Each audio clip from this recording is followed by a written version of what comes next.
Today's guest is such an exciting one. We have Thais Gibson on the podcast. She is an attachment style expert. Thais is the founder of the Personal Development School, and she's been working in the field of relationships for over a decade. You guys, there's so much for us to learn.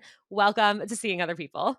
Thank you so much for having me. Excited to be here with you. I am so excited. Before we dive head first, I would love to learn what brought you into this field of relationships and attachment styles and personal development, because I don't think most people, write on their fifth grade yearbook that, like, oh, I want to be an attachment style expert when I grow up.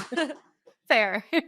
So I think I just grew up around chaos, honestly. Like relationship chaos was a big part of my childhood and saw lots of like really intense fighting. And my parents had a divorce that went to like the Superior Court of Canada and just Wow. dragged out for a long time. And it was just this very like dramatic kind of thing.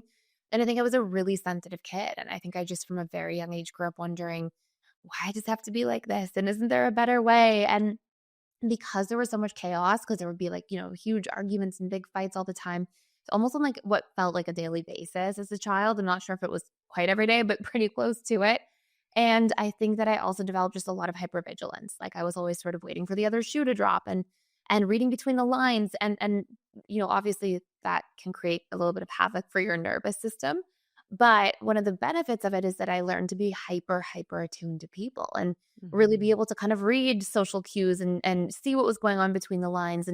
And it's sort of become like a bit of a superpower for me where I can really connect with people and understand what's going on inside of them. And so, there's a silver lining that came out of so much of that. But I think just from a young age, I was super interested. And then I think from a young age, it was a skill set that I was developing as well to read people and to better understand them and try to understand and predict what was sort of going on. For sure. Wow. Do you feel like you knew that this was different? That, like, not everyone was this intuitive and this much, like, reading into people's personality and the decisions they were making? Or did you feel like, oh, yeah, this is normal and, like, what everyone knows and does?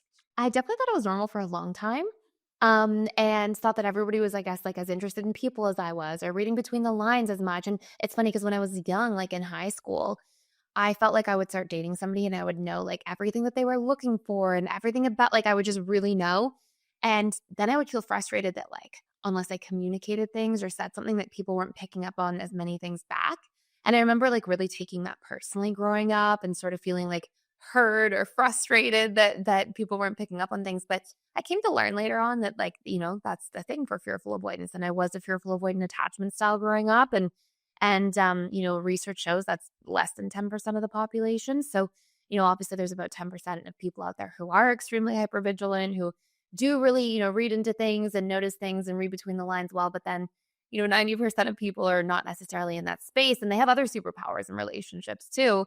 And arguably a lot of healthier skills overall in relationships before I actually sort of started doing the work. But yeah, it was helpful for me, honestly, long term to realize that on my own healing journey.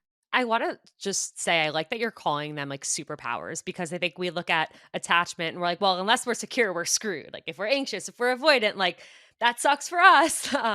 But I think it is really important to point out that regardless of your attachment style, there are strengths that you have that come with that. And you've learned ways to protect yourself. And sure, sometimes maybe you hold yourself a little back from what you want, but there's ways to work through that too. Before we get really into it, can you give a little refresher of attachment styles for those who, maybe are a little less familiar? Absolutely. So there are four major attachment styles. This body of work came out of Cambridge University with John Bowlby and later Mary Ainsworth decades ago. It's actually been studied for a really long time. And basically, there are four attachment styles. The first one is the secure attachment style. Research originally showed that was about 50% of the population.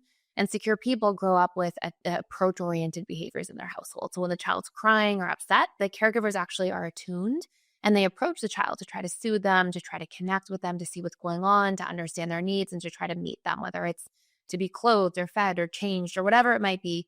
And our research shows that our actual original attachment style develops between the age of 0 to 2 years old. And it really determines how we see relationships and interaction and how we expect to give love and to be loved. And so you can think of it for anybody who's super new to this topic as like your relationship style. And every single person has one.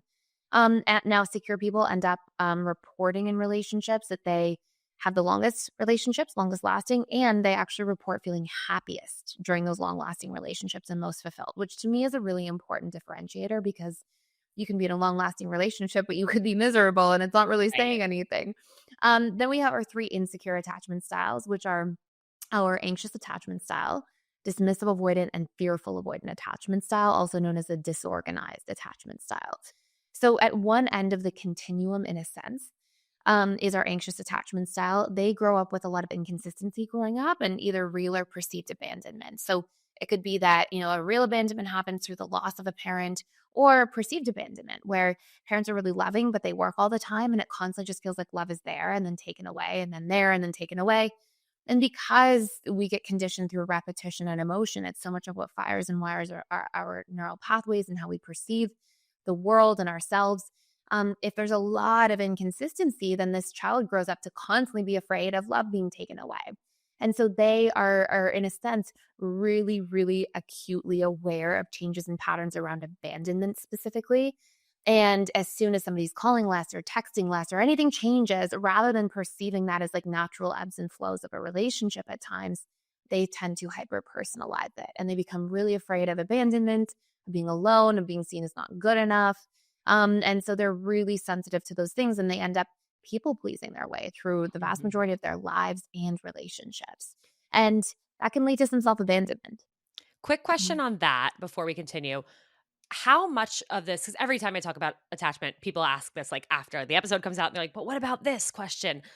How is it always based on that 0 to 2 years old? Or can it also happen if you go through a traumatic relationship experience or, you're in a relationship and then someone ghosts you and you literally never hear from them again? Like, how much can the things that happen to us in our life change our attachment style? Yeah, I love this question. And I think it's such an important one. So that's sort of why I said like our original attachment style develops between 0 to 2. You definitely picked up on that. And the big part is that, and I think understanding this principle helps people understand this in a really deep way, is that everything is conditioning. We are constantly being conditioned all the time.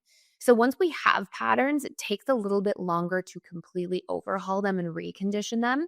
But if there's enough repetition of something or enough of an emotional charge behind something, it's really repetition and emotion that fires and wires those neural pathways and creates new conditioning. So, for example, somebody could grow up in a secure household, have their family go through a traumatic event and lose a parent, or go through a bad divorce or something like that at 8 years old. And just out of that, they could be insecurely attached, depending on what types of conditions. And so that could be dismissive avoidant if they're ignored all the time. It could be anxious if there's a lot of rapid inconsistency that occurs after age 8.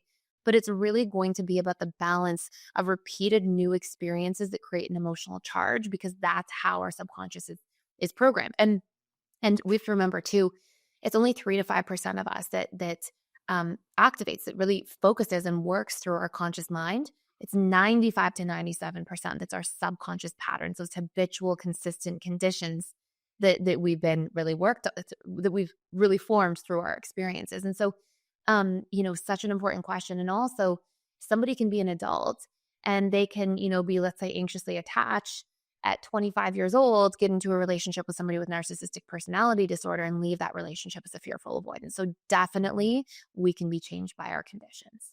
Which sounds scary, but that also means we can heal our Exactly. anxious attachment. We can become more secure based on the decisions we make, the things that happen to us, the situations we're in. So it works both ways. Absolutely. I love that you said that. Absolutely the case. And think about it too, for our listeners, it's just like, you're not born with an attachment style. It gets conditioned into you. So of course we can leverage our understanding of neuroplasticity and how we get wired to actually recondition those patterns. So yeah, really Yeah. great question. It's funny, I'm now of the age where my friends are starting to have babies, and just, like, knowing them through their 20s and, like, how anxious attached they were in their dating lives, like, we joke about it, but they are seriously trying very hard to, parent their babies in a way where their baby will be secure so Yeah, that they don't feel like they're doing onto them what was done for them. It's funny to absolutely. hear, but And it's that's real. And it's so beautiful that they're doing that. Like, that's so Mhm. powerful because we can actually make sure that that's its own, like, conversation, but there's a lot of, like, secure attachment parenting, Yeah. tools and strategies and things that you can do to make sure that the child has the best opportunities for healthy relationships as an Yeah. adult.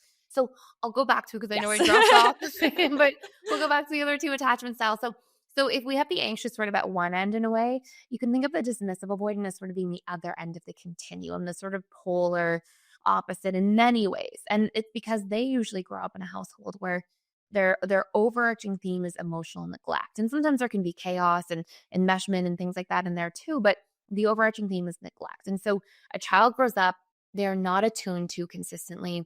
They don't have their feelings and needs validated, checked in on. If they express emotion, a lot of times they're dismissed or ignored or even criticized for their emotion throughout their childhood and upbringing. And so this child learns, okay, emotionally connecting to other people and emotionally being vulnerable to people is not helpful for me. It's not healthy. It's not okay. It doesn't work. So I'm just going to shut down, park all my emotions, become hyper independent. And that way I'll be able to adapt to this environment and basically have relief from the circumstances that I'm in. And so what you'll see is that this individual grows up thinking that their needs are going to get neglected anyway. So why bother having any with anybody else? That vulnerability is a weakness, not something courageous. And that vulnerability and even expressing emotions is usually something that's just going to end as something shameful. They feel often shameful for having emotions growing up because we often internalize neglect as something shameful. What's wrong with me that I'm getting neglected? It must be something I'm doing.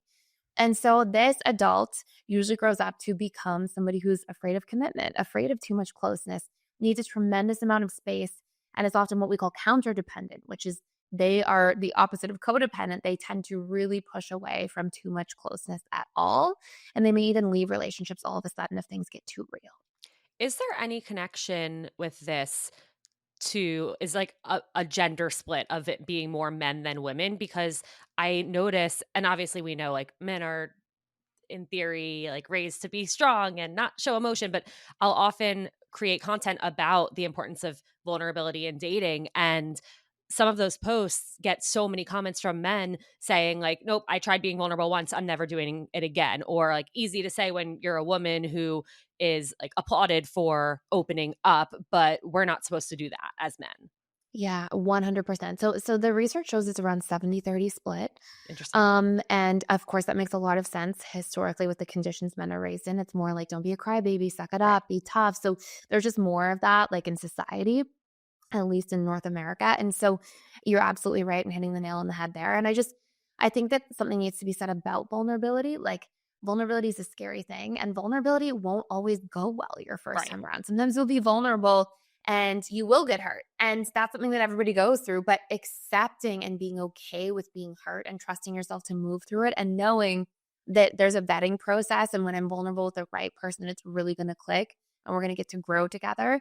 That's something that I think we have to have a mindset shift around because sometimes people are like, I'm never being vulnerable. Or sometimes they're like, okay, I'm going to try it. I tried it once. It didn't go well. So now back to never being vulnerable again. Right. And it's like, I wish it was that easy, but it's actually a practice and something that we have to really move through in an intentional way, not for the outcome with a person, but for the outcome within the relationship to self. I am choosing that for my future. I want to be the type of person who's courageous enough to share my feelings, to work through things, to show up in that way, not okay, I like this person and want to be vulnerable with them and hope they don't hurt me.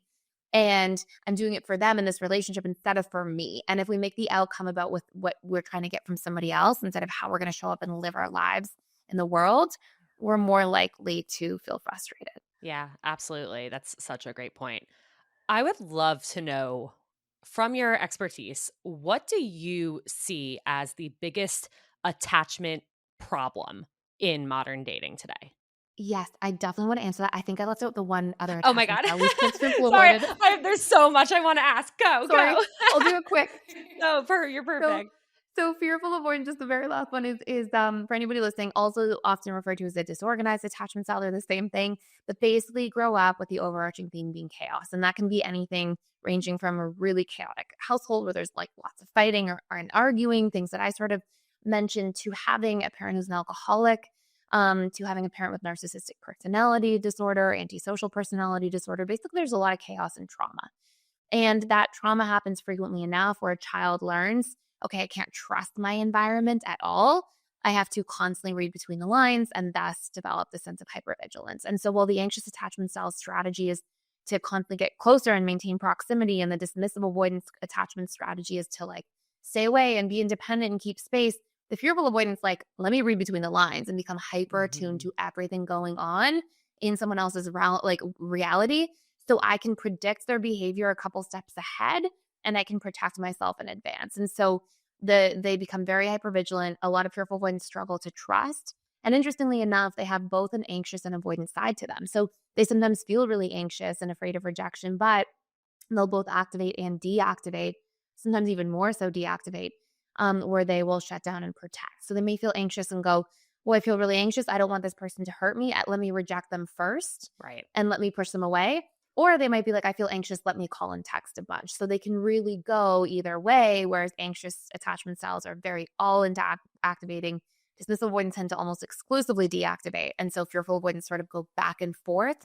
And they're often referred to as the hot and cold partner as adults. They're one day they're all in, the next day they're all out. They Right. really You have that never like know what you're swinging gonna get. of the Yeah. pendulum. Yeah, Okay, wait. definitely. I'm gonna punt my question down the road here because that brings up a listener question that I was really intrigued by. And it said, how do you know when your attachment style is sabotaging you versus your gut is protecting you? I love this question. Okay, so here's something, and I'll share from personal experience here because hopefully this story can be something that somebody relates to. So when I was a fearful avoidant, I was somebody who would immediately see a sign of trouble and I would give it a lot of meaning. I would be like, oh my gosh, the story, they said they did this, but it was actually this and this. They left out that detail. That must mean that they're lying and hiding something and they're not trustworthy. Okay, let me run away. And when I was young and I had a lot of work to do, I would flee things all the time. And there was 2 things that I learned to do to course correct because, sometimes I was hypervigilant and picking up on things, and sometimes that would maybe, cause me to flee a situation that wasn't gonna be good for me, but actually a lot of times, I would say more times than not, I would flee a situation that was actually fine and healthy and could have been worked through if I communicated about the issue at hand. So, what I learned to do in my own healing journey was 2 things. Number 1, not catastrophize and actually learn to question my stories, okay? So sometimes I would be like, "They left out this one detail. They are cheating. They have another family." Like these really Yeah. dramatic things. And I learned when working through a lot of my core wounds and triggers that, hey, like people can leave out stories or leave out details because they just forgot something or because they didn't think it was relevant. And so I learned to kind of like fact check those catastrophized ideas, but it's not just that, because if we just fact check and we just bring things back to center, then we actually could end up ignoring our gut. So then the second piece is we first bring ourselves back to center by questioning that belief or that idea that we're telling ourselves. And then we go and we learn to address things. And I think it's so important if somebody's coming from a fearful avoidant attachment style, for example, and they're having a hard time differentiating between their gut and their intuition. Well, go have a conversation. Hey, I noticed that there was a shift in what you said last time versus now, and I'm working on trusting. And I would love to hear some transparency or context for why this detail was left out. And just normalize being able to have conversations like that. And when we do, then we start to get to vet how somebody's behaving in response. And if we see more and more red flags and the problem isn't resolved, good, walk away. But if we see that there was actually a really clear explanation for things, it actually helps us build trust with people long term Yeah. because we're seeing those things as actual solvable problems. And for me, that was actually something really healing for a lot of the trust wounds that I had. Yeah, no, that's amazing, and it goes to show, like, back to what we were saying before about vulnerability, like, good things can come from vulnerability. It can help you feel more calm if you open up to somebody and say, "Hey, like, I'm actually feeling a little anxious about this thing, and here's why, because of XYZ thing that has happened to me before. I would appreciate more communication around ABC." And you're by being vulnerable, by sharing that, even though it's scary, you're giving that person a chance to show you if they can show up for you.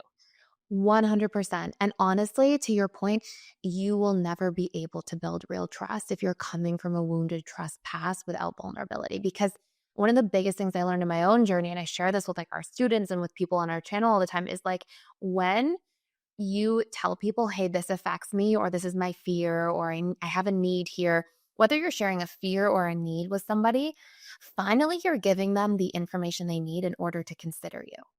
And so much of trust is based on consideration, congruency, and context for things.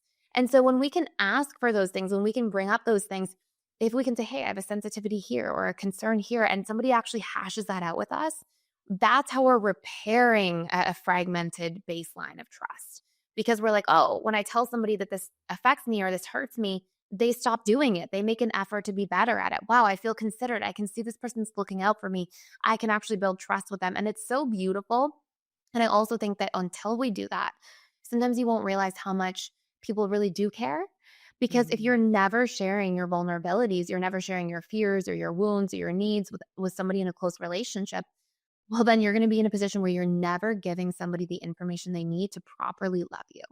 Yeah. And I think especially for fearful avoidance, like, because going back to what we talked about earlier, when I shared that example of I thought everybody else was reading between the lines like I was, a lot of people really aren't. And so being able to share with them the information they need really helps establish trust and actually grow a relationship and connection long term. For sure. That's such a good point. How much of this, like building trust, obviously it takes two people to build trust, but healing an attachment wound or healing from something that happened to you in the past, like how much of that can happen individually when you're single versus you need a partner or you need a relationship in order for that to happen, if that makes sense? I love that question too. It's really we have to bookend it. So it really has to be both sides. So we can think of like this is actually you're asking all these things about my personal life today. But I tend to I do that.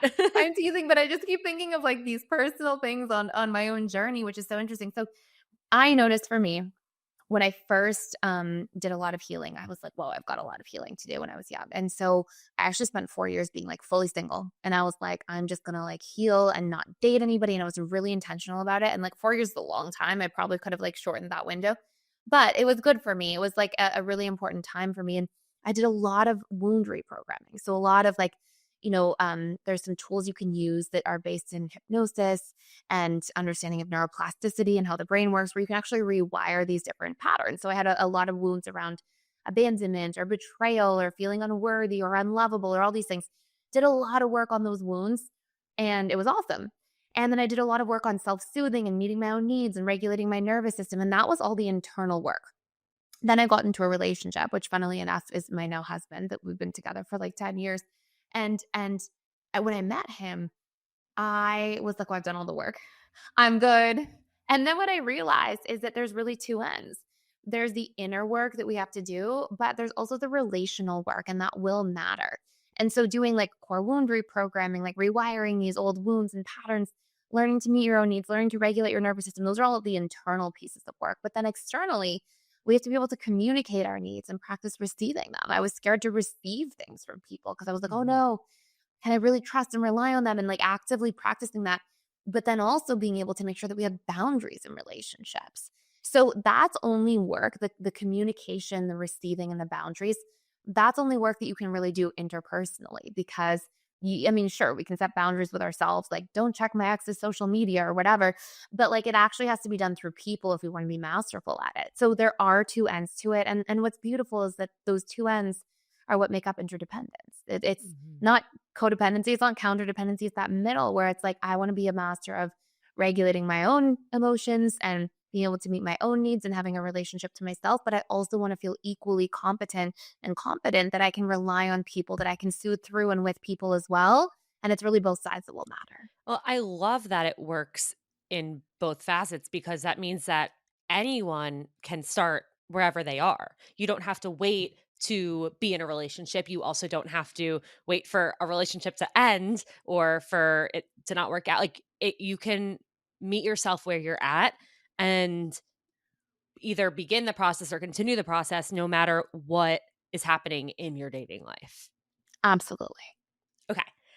Back to that question, and then we're gonna go into more listener questions because I feel like the listener questions were just so good. But I do wanna know, like I said earlier, what do you think is the biggest attachment issue in modern dating? I think the biggest attachment issue, to be quite honest, and it's a really simple one. It's just that we don't even realize that we have an attachment style. And so, what I think of that's so interesting, I usually give people this analogy. If you have a different attachment style than somebody else, like trying to play a board game, and you have different rules for how the game works. So, like you and I try to play a board game, and you have the rules for Scrabble, and I have the rules for Monopoly. Like, even if we're like, hey, we want to have a fun time and play the board game, there's just going to be all this like friction and chaos because we don't understand each other's rules for connection, for friendship. So So what ends up happening is because our attachment style affects every relationship we have, if we don't realize that we have an attachment style and somebody else has another one, we don't realize that they have different needs than we do to feel loved and connected. Like for one person, they need more freedom and independence. For another person, they need all this validation and reassurance. And so Yeah. we all tend to give love as we would need love. Right. And that can be highly frustrating to somebody with a different attachment style than you. And then we also feel like misunderstood and confused when somebody's upset by our behaviors that we think are normal. And so we can't even solve the conflict, learn about the fact that we have different needs, or really dig into a lot of these things unless we have this awareness at a high level. Like, oh, attachment styles. This is how you're going to behave in conflict. These are going to be your needs. And when we can actually Mhm. absorb those differences, it's so much easier to build momentum and connection in relationships. Yeah, I feel like over the last, like, 5 or 10 years, people have become way more comfortable with being like, "This is my love language, what's yours?" But that's only one piece of the puzzle. And most couples, I mean, I imagine the majority aren't even doing that. So there is so much communication that needs to happen of how like the needs that you have, the way you want to be treated, the way you want to be loved, because we're not mind readers. Our partners aren't mind readers either, but in so many situations we expect them to be. Exactly. And what's so interesting too is I love the work of Dr. Gary Chapman in the five love languages, and I'm sure everybody has probably heard of them on your channel and knows them. But our needs are so much more impactful than our love languages. So if somebody, for example, like I'll use myself as an example again. So my biggest love language is quality time. But my biggest need is emotional connection. And if I spend quality time with somebody watching television, that's not gonna be the same as having, like, a deep conversation to get the need met for emotional connection. Like, I could almost do without watching television with somebody. And so, when we get more specific into our needs, it helps us really love and connect in a deeper way. And I wanna highly advise everybody to learn what their needs are too. What are some other like core needs besides emotional connection that people might not even be able to articulate that they need? Yeah, good question. So, for the anxious attachment, a lot of their core needs are validation, reassurance, encouragement. They want to feel wanted, prioritized, important to their partners. They want intimacy. They want to feel like the partner is present and can see them and hear them. And then for a dismissive avoidant, a lot of their needs in relationships are freedom, independence, autonomy. And then, funnily enough, these are huge needs that often people don't even realize. Acknowledgement for when they're trying and making an effort is huge. Appreciation for small things like, "Oh, I Yeah. noticed you did this. Thank you." And then the big needs that dismissive ones will often fall into like limerence with are if they feel like somebody empathizes with them, even though they don't show it's like this deeply unmet need from their childhood. So they really like fall into infatuation with that. If they feel like somebody is supportive of them, it's a really big deal. And arguably the biggest one is feeling accepted. So like an absence of judgment, feeling like, oh, you made a mistake, that's okay. We can fix it. Like, let's get through it together. It's not a big deal. That kind of thing just goes such a long way. And then fearful avoidance, a lot of their needs tend to be depth of connection. They don't like surface things. So, depth of connection, intimacy, trust, because they need that to function in relationships long term. And even things like challenge, growth, progress in the relationship, novelty, exploration with somebody. Like, all of those things, discovery, like those are all huge needs for the fearful avoidant. And they want to be like prioritized and have somebody be present with them too. And they want their freedom and autonomy as well. They kind of share in those other needs of the anxious and dismissive avoidant. But those are sort of some things people can pull from in terms of relationship needs.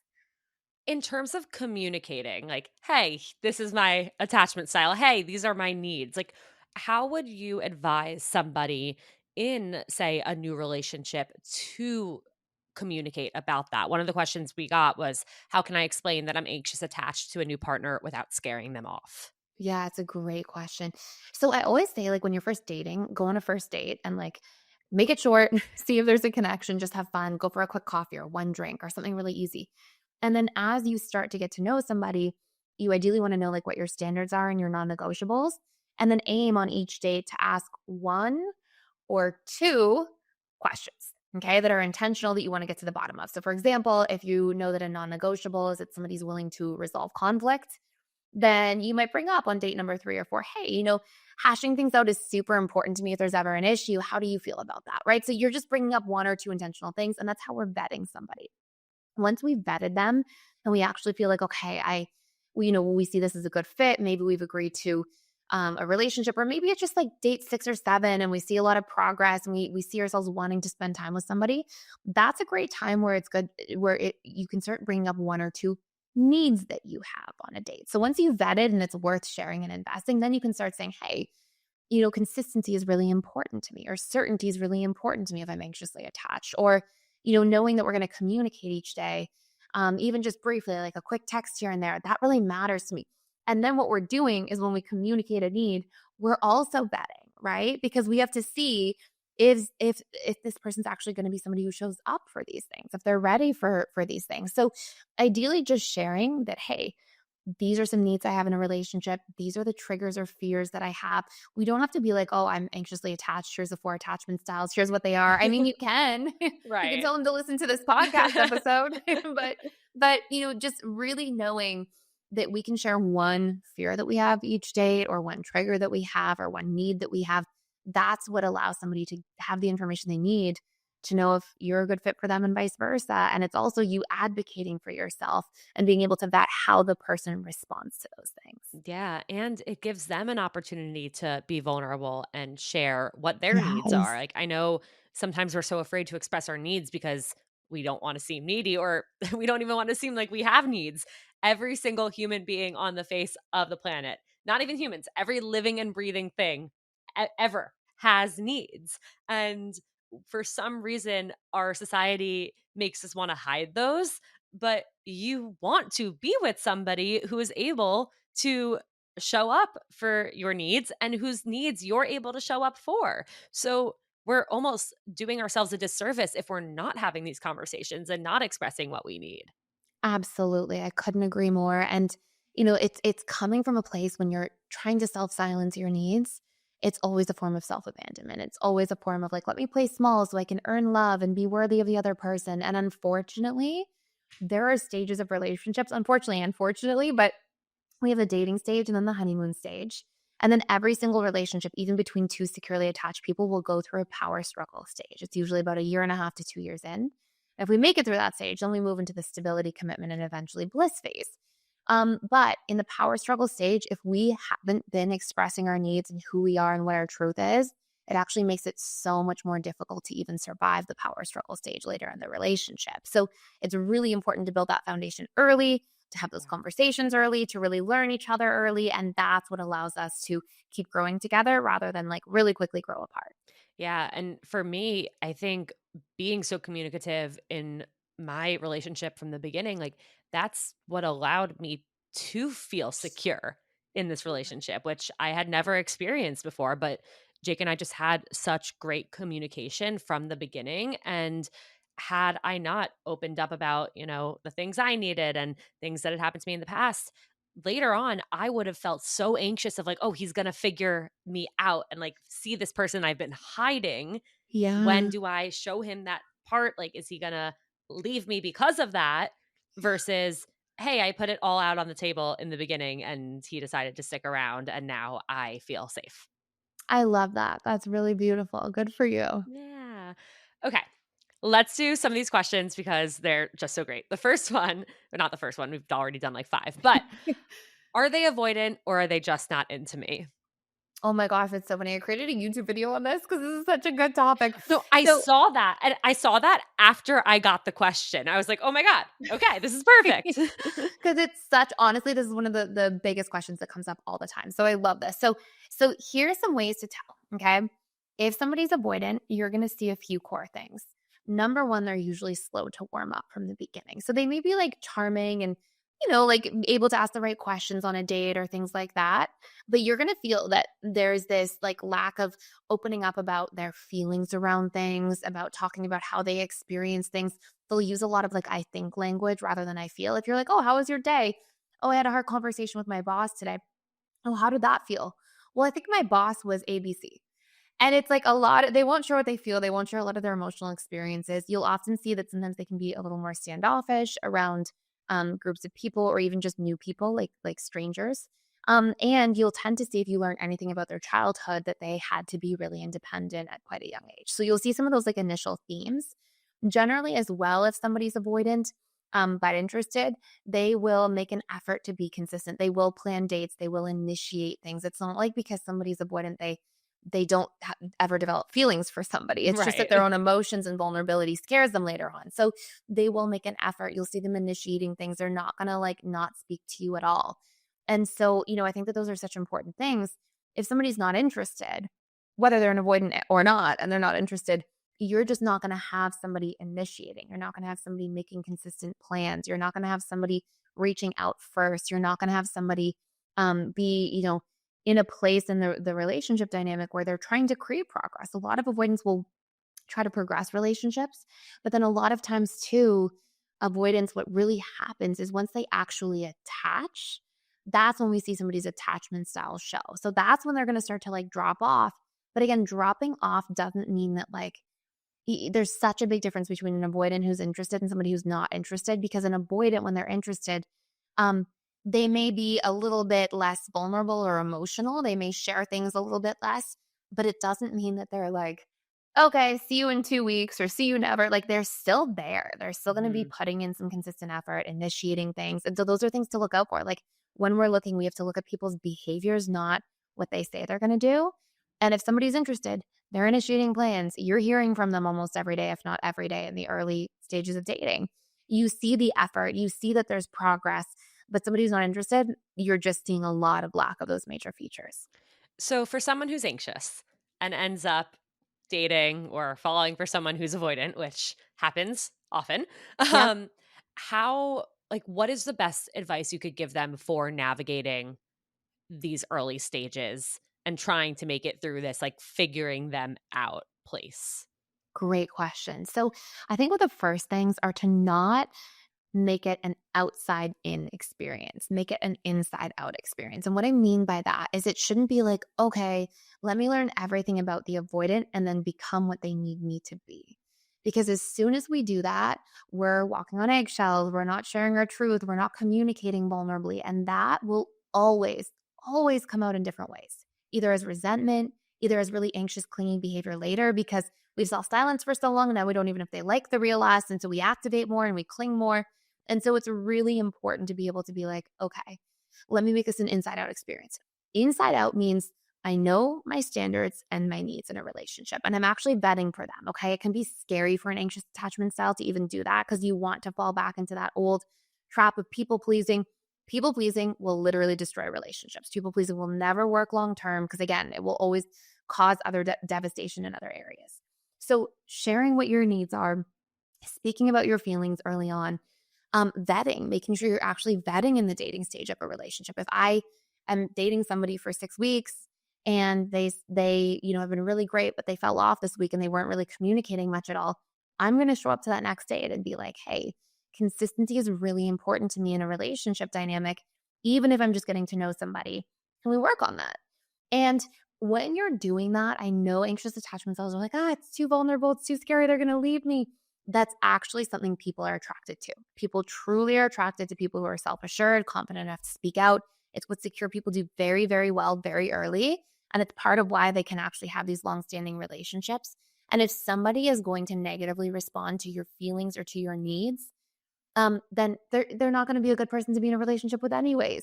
And Right. so, being okay to actually communicate about those things is so important, and making sure as well that you do it early and that you positively frame it. And what I mean by this is don't hold in your needs for like 12 weeks and then all of a sudden they all come out at once, because it's going to be not well received. And make sure that when you're when I what I mean by positive framing is there is a massive difference in your ability to get heard when you say, "You don't care about me, you never spend enough time with me, you're not making an effort," versus saying, "Hey, I'm feeling a little disconnected this week. I'd love to plan some time to really do something fun together this weekend. Are you up for it?" That is Yeah. positive framing. I'm sharing about what I do need rather than holding it in, self-silencing, and it coming out as a blah, all the things you didn't do. And blaming it on them. No one Yeah. wants to feel blamed, even if it is their quote unquote fault. That's not going to ever be well received. It's never gonna get you heard, and then it becomes devastating as that person because you hold everything in, you don't speak up, you finally do speak up, it comes out in the wrong way, and then the person's just defensive, and then you feel like, "Oh, see, they don't care, they didn't hear me," and it just perpetuates that cycle. So Say it early, say it like directly, vet accordingly. Like, how do they behave when I actually do this? And then make sure that you're positively framing so that you can actually get heard. I love the vetting and inside out concept. I feel like it's a more clinical version of assessing, do I like them versus do they like me? Yeah. Yeah. I Yeah, love that. I really, Beautiful. really like that. Okay, this next one says, how do I know if I am dismissive avoidant or if he came on too intense on our first date? Okay, great question. So, generally, what you want to look at is outside of one individual experience. So, what you'd be looking at is like, okay, this person came on strong on our first date. People can come on really strong, and we can be like, oh, I don't like this person. It's a compatibility issue. But we want to look outside of like, is that a common theme for me? Do I have the following patterns? Did I grow up in a household where there was a good bit of neglect, at least of my emotions, even if there was a lot of stability? Do I find myself not really wanting to work through conflict, constantly shutting down? Are some of my major coping mechanisms to deactivate, to stonewall, to ice out? Do I communicate when there's a problem, or do I just completely shove the problem under the rug and not believe that I can communicate my needs anyways? And do I have a history or pattern of leaving relationships when people get too close? And those would be some major things to look at across your relationship history rather than with just one person.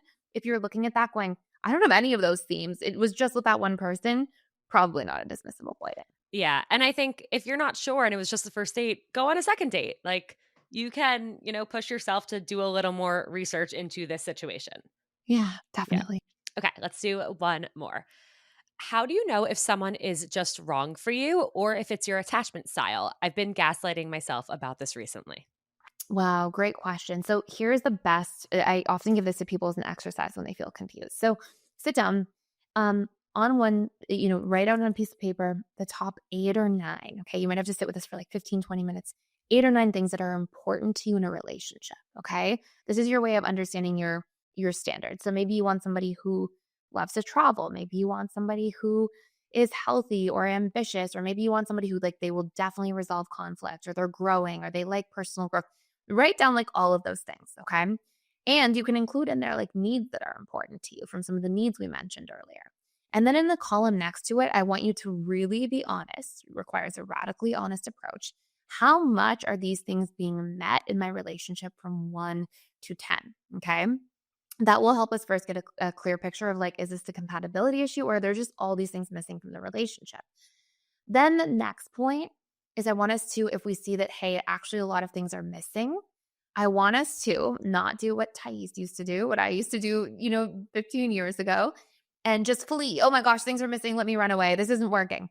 Ask yourself next, have I tried to convey these things to this person? Have I ever communicated about them? Are these perhaps solvable problems if I did? And then try to actually communicate about 1 or 2 things on a weekly basis. And either you're going to see all this progress and momentum, or you're going to be like, if a lot of things are missing, you're going to be like, wait, a lot of things are missing. And when I try to bring them up, they're not working.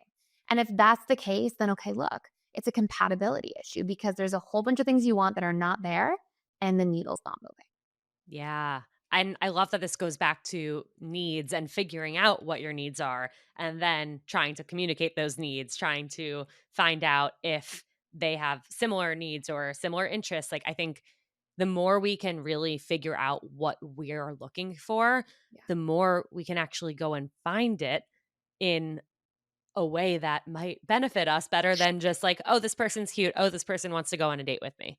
Exactly. And honestly, one of the biggest things, especially with fearful avoidance and dismissive avoidance both, that I would see is they would be in a relationship and they'd be like, oh my gosh, I'm thinking of leaving, just kind of all of a sudden. And we'd look at like, okay, what are all the things that are missing that are causing you to feel like that? And they'd come up with like 8 or 9 big things. And then I would be like, are these solvable problems if you can communicate it? And they would be like, actually, maybe. And then I'd be like, let's start communicating. And then all of a sudden the Mhm. relationship would grow like crazy and they'd be so happy. And it's like, what happens is when we grow up in an environment where it's unsafe to communicate needs, it's scary to be vulnerable, our needs aren't met. We, without recognizing, we assume that our needs won't be met anyways. And even anxious attachment styles do this too, honestly, because they think, oh, if I communicate my needs, I'm going to be a burden or I'm going to be too Mhm. much and get abandoned. And so we have to actually do that work. because so much of the lifeblood of a relationship, what allows it to grow and circulate and keep living and being nourished, is the exchange of needs happening between two people. Absolutely. So, so well said. Okay. I'm excited to hear your answer. This is how we end every episode of Seeing Other People. I would love to know what the best piece of dating advice you've ever received or have to give would be. Um, okay, I'll tell you received. Well, received and have to give. I say this now all the time to people, but I think one of the first things is that you have to be able to, on your first date, just get to know the person. I think so often there's like, okay, let's go for a 3-course meal on the first date, or let's like do all these things on a first date. And it's like, well, that's going to cause there to be a lot of challenge. And you could sit down for some with somebody in the very first date and be like, oh, wait, I don't like them in the first 10 minutes and we're not compatible. And then we're stuck there for hours. So that's one of the Right. early things I often tell people. But I think one of the biggest things that I would say now to people is you have to know who you are and what you're actually looking for to be successful at dating. Like, imagine that you're somebody who's like, I'm going to get a new job. And you go into Indeed and you apply to the first 50 jobs that are posted on Indeed. Like, you don't have that good of a chance of finding a job that you're Right. actually happy with. And we shouldn't just be like, okay, let me just swipe on the first 50 people on a dating app, or just whoever I think is cute. If we're looking for a job, we have to be like, what are my skill sets? What am I looking for? What kind of workplace environment do I want? What kind of corporation or company do I want to work for? Like, Yep. what are the things that light me up and I'm passionate about? And then I can go apply to jobs, and then I can actually get a good chance of having a job I'm happy with. But if we're like, okay, I'm just going to go do it, at random, it's going to be a problem. And so you have to take the time to discover you so that you can date intentionally and strategically and make the dating experience so much better. I'm so obsessed with that. I love that analogy also. That was so perfect. This has been so much fun. I could talk to you for hours. Thank you so, so much for being here. Where can everybody find you? Where can they work with you? Where can they listen to all of the advice you have to give? Drop all that. Yeah, thank you. So, people, if they ever want to take an attachment style quiz, they can go to personaldevelopmentschool.com. And there's an attachment quiz that comes with like a report of all of your patterns, all those different things. I'm also on YouTube at Thais Gibson dash personal development school, and on Instagram, which is at underscore personal development school. And thank you so much for having me. This was so fun. This flew by. Like, I feel like we No, time traveled. So so this was so, fast. yeah, this was so So fun. fast. Like, I And kept good talk watching to the you. Yeah. yeah. We'll have to do this again, but I kept watching the clock and I'm like, "Wait, what? How?" It But was thank so you. This fun. was Thank you so so, much. so fun.